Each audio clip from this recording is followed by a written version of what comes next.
I never imagined that leaving Islam would almost cost me my life, but it did. My name is Fatima Hassan, and this is my story. The day my family found out I had left Islam, everything changed. I was no longer their daughter, their sister, or their friend. To them, I had brought shame, and for that, I deserved to die.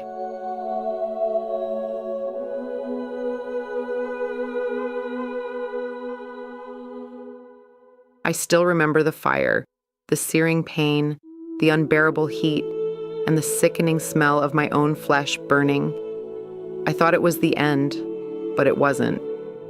In that moment, as my body was being destroyed, I left this world, and what I saw changed everything. I saw Jesus. I felt his presence, his love, and what he told me transformed my life forever.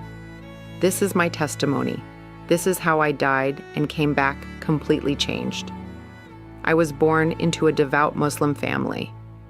From the time I could speak, I was taught how to pray, how to recite the Quran, and how to obey. Islam wasn't just a religion in our home. It was our entire identity, our way of life. Questioning it was unthinkable. For years, I followed every rule. I fasted during Ramadan, covered myself as expected, and did everything to be the perfect Muslim woman. But deep inside, I struggled. There were things I couldn't understand, things that made me feel distant from God instead of closer to Him. But I kept those doubts to myself. Doubt was dangerous. Asking the wrong questions could lead to shame, punishment, or worse. So I stayed silent.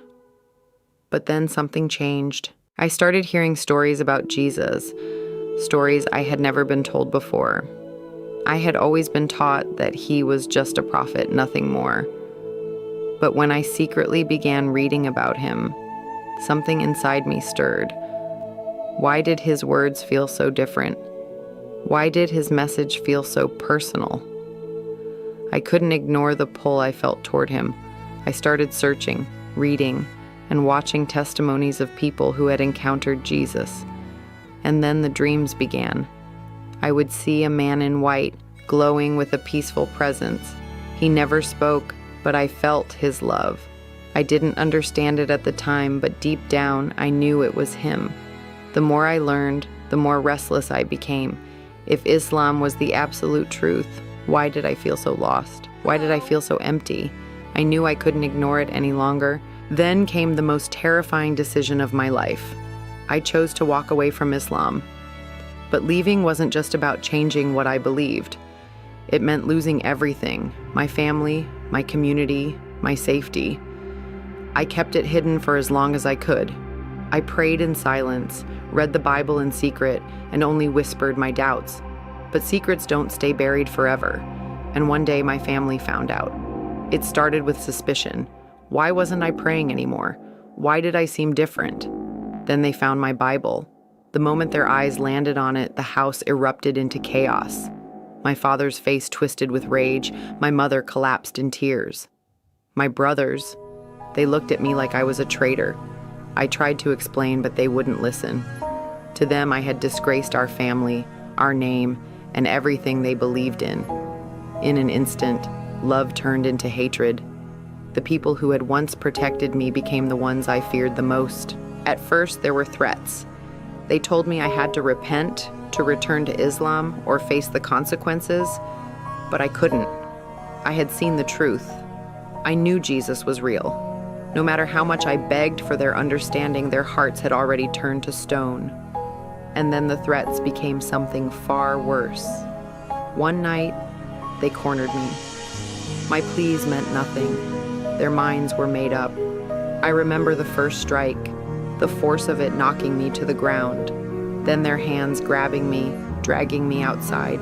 The air was cold, but their fury burned hotter than anything I had ever known. I saw the container of gasoline before I smelled it. The liquid soaked my clothes, trickling down my skin. I screamed. I fought, but they held me down. The match was struck. And then, fire.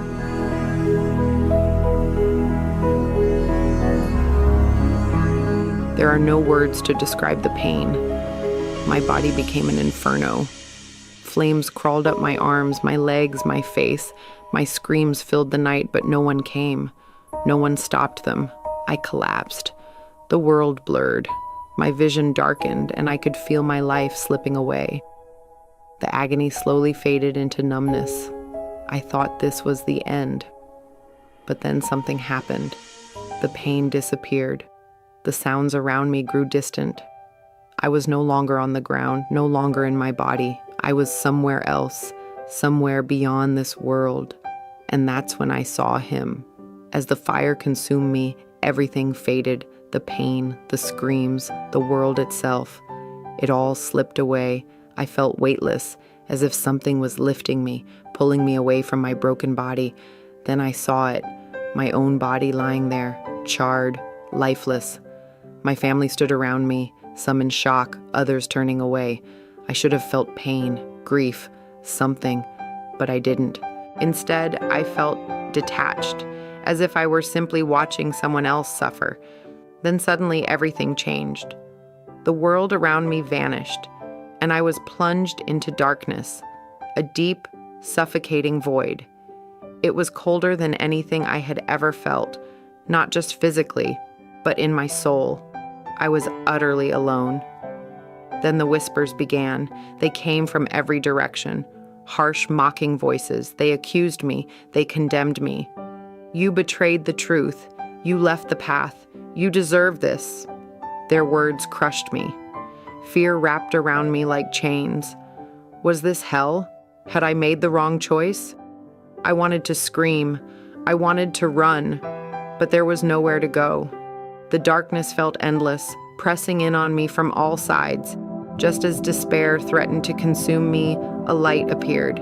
At first, it was distant, a faint glow cutting through the blackness, but it grew brighter, warmer, and suddenly I wasn't alone. Then I heard my name.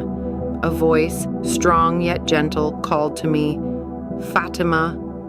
And that's when I saw him. Jesus stood before me, surrounded by a light so pure, so radiant, I couldn't look away.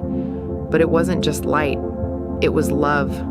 A love so deep, so overwhelming, that for the first time in my life, I felt whole. I fell to my knees. I couldn't speak, I couldn't move. I just wept.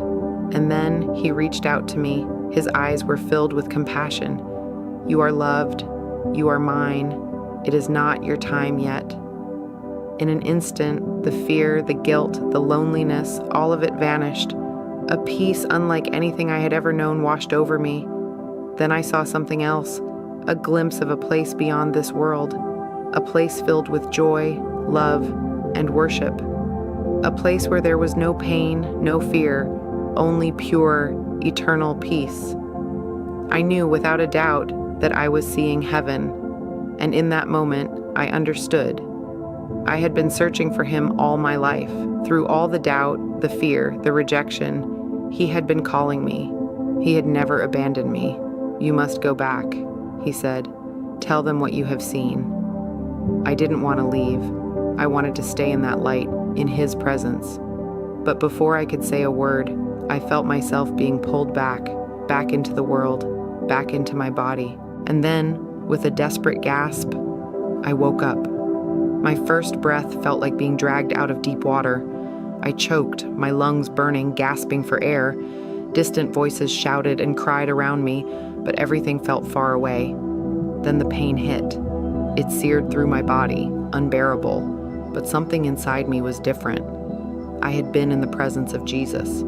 I knew that for certain. When my family saw me alive, their faces twisted in shock and fear. I should have been dead. The doctors had already said there was no chance of survival. My burns were too severe. There was no medical explanation for why I was breathing again. And yet, I was.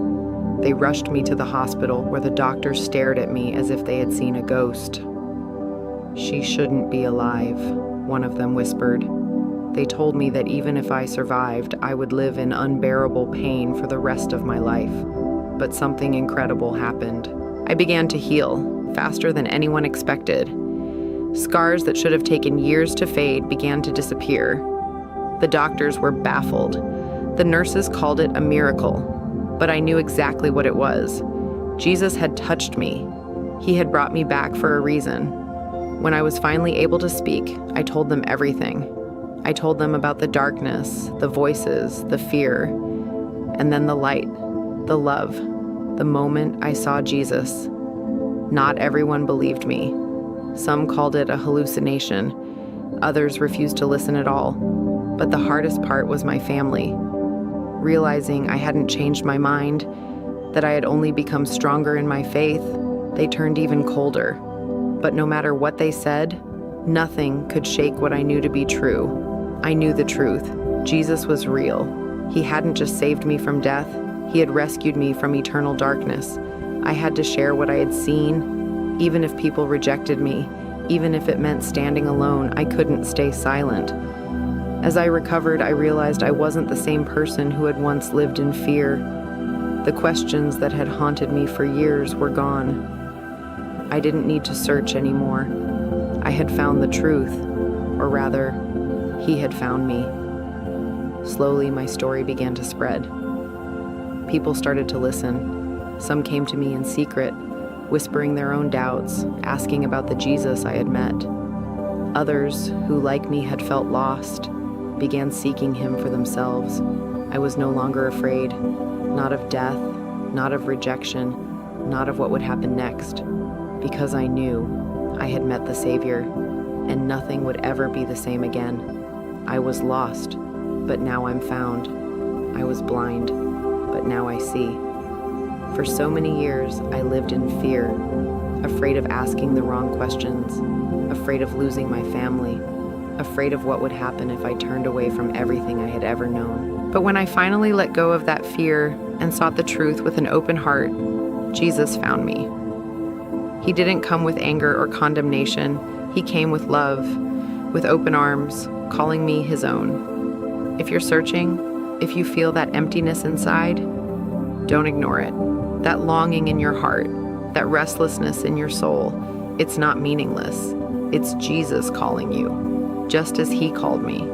He is real. His love is real. I know what it's like to be afraid of the truth, to wonder if following it will cost you everything.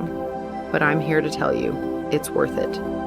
No matter your past, no matter your mistakes, Jesus offers you a new beginning.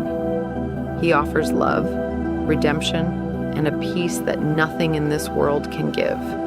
If you've ever wondered about life after death, this is proof.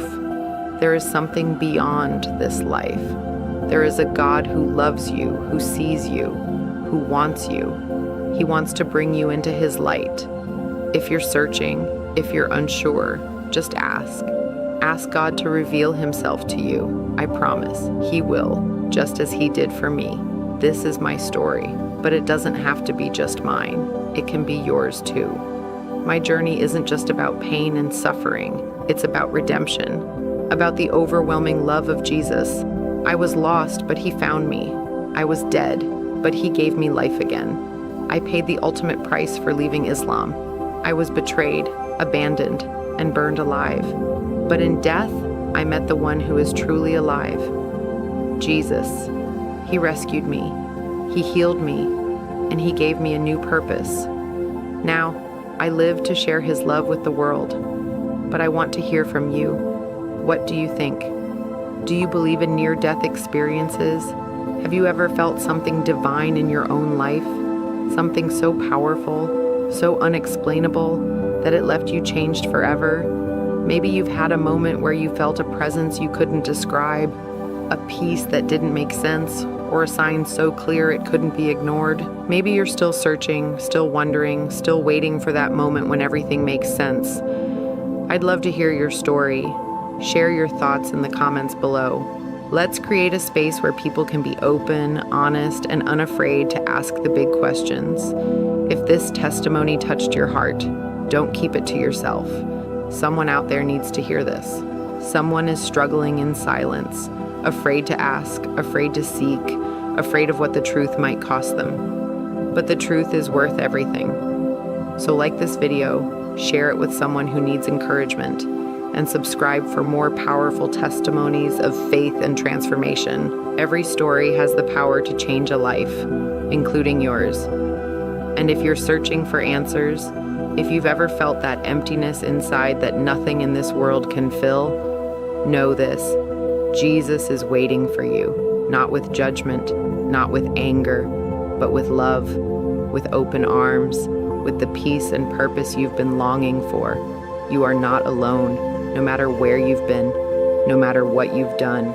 He sees you, He knows you, and He loves you more than you could ever imagine. The truth is real. The truth is out there. The truth is a person. His name is Jesus. Are you ready to find Him? If you have a powerful, faith-filled testimony, let us share it with the world. God bless you.